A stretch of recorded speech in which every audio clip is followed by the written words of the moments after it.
You are watching South Asia Newsline and have the top stories we are tracking for you on Friday, the 9th of June. PM Modi thanks Saudi Crown Prince for Sudan airlift support.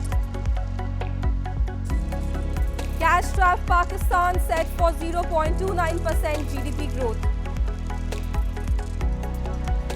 And Sri Lanka signs pact with US firm for steady fuel supply.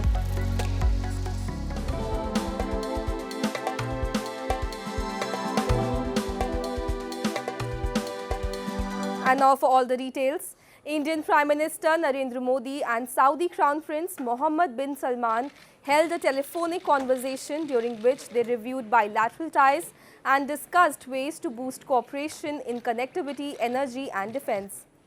India's Foreign Ministry said PM Modi thanked the Crown Prince for his country's excellent support during the evacuation of Indians from conflict-hit Sudan in April and also conveyed best wishes for the upcoming Hajj pilgrimage.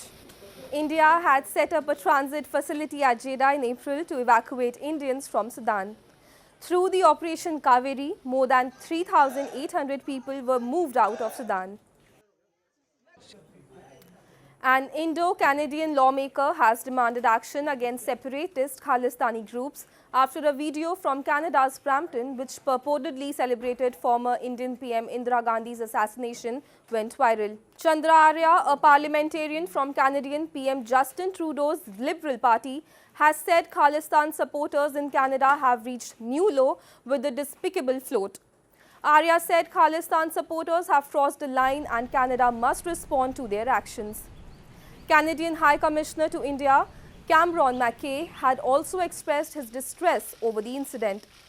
Early on Thursday, India's Foreign Minister S. Wijesekara had also condemned the incident, terming it harmful for bilateral ties. So, it isn't only one incident, however egregious it may be. I think there is a larger underlying issue about the space which is given to separatists, to extremists, to people who advocate violence. And I think it's not good for the relationship, and I think it's not good for Canada.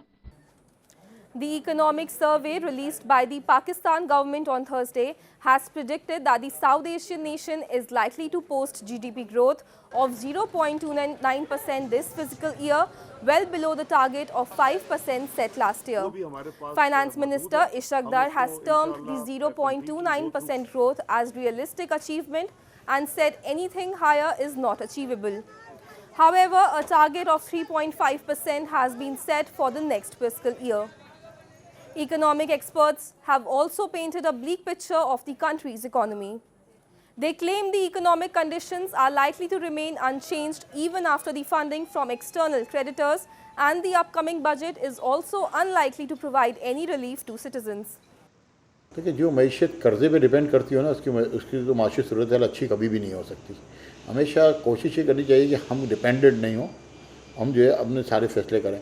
हमें तो इस दफ़ा budget में ये उम्मीद थी कि IMF अगर इनका साथ नहीं देती और ये बजट अपना पेश करते हैं तो हम IMF से आज़ाद बजट अगर हमारा आता तो वो बेहतर होता। देखिए IMF जो आपको बजट में से पहले कर्जा या बाद में कर्जा दे देती है ना, तो उसके बाद आपकी माशी सूरत हाल कोई बेहतर नहीं हो सकती।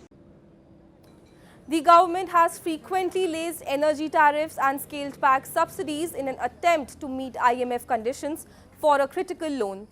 Pakistan's foreign exchange reserves have also shrunk to cover barely a month's worth of imports. Pakistan's Muttahida Qaumi Movement-MQM founder leader Altaf Hussain on Thursday exposed the swindling tactics of Pakistan's military establishment and said in a statement that even the common man knows their duping strategies. The MQM chief said that his party is already a victim as it has been divided into factions. He also deplored the army's decision to try supporters of ex-PM Imran Khan in military courts for arson and vandalism against military buildings.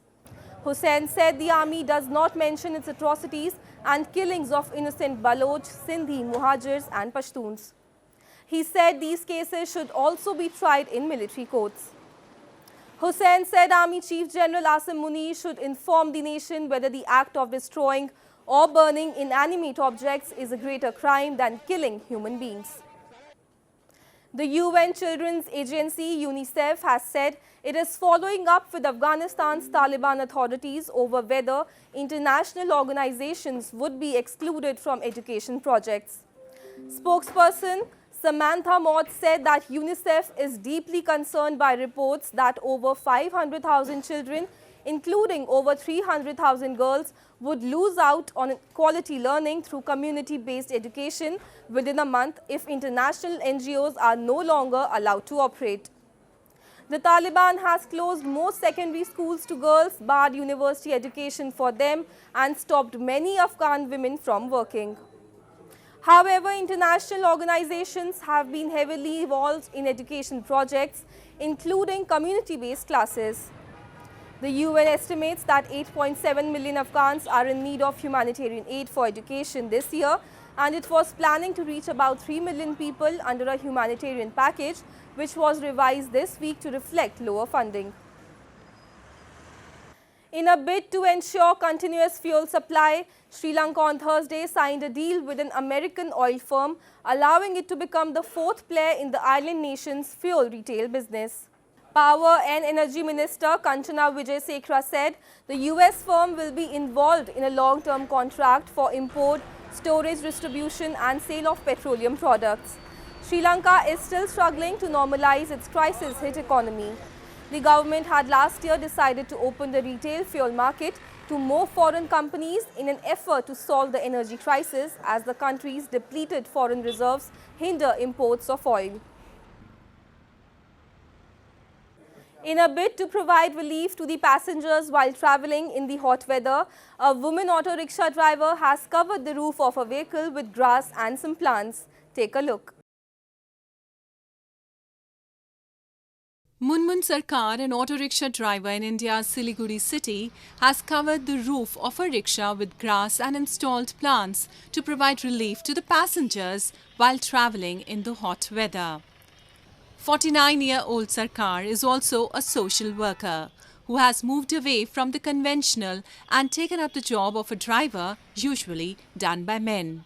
She came up with this idea after she felt the need to provide the commuters with some respite in the heat. She has placed 12 plants on her vehicle.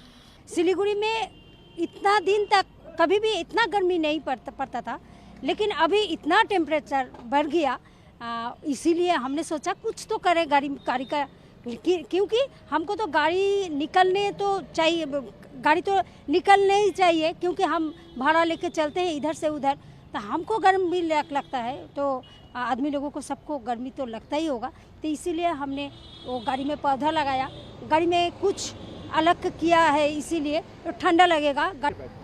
मैं junction से NGP आ रहा था, तब ये गाड़ी मेरा नज़र में आया, देखने भी इसे अच्छा लगा, और आपका सबसे बेहतर है कि बाहर जितना गर्मी था गाड़ी के अंदर बैठने से गर्मी महसूस नहीं हुआ इतना। Summers in India are a difficult time when soaring temperatures lead to diseases and sometimes even deaths. Possible reasons for the rising temperatures range from climate change to greater urbanization, leading to taller buildings and diminishing green cover. That's all in tonight's edition. We will see you same time next week. Have a great weekend. Good night.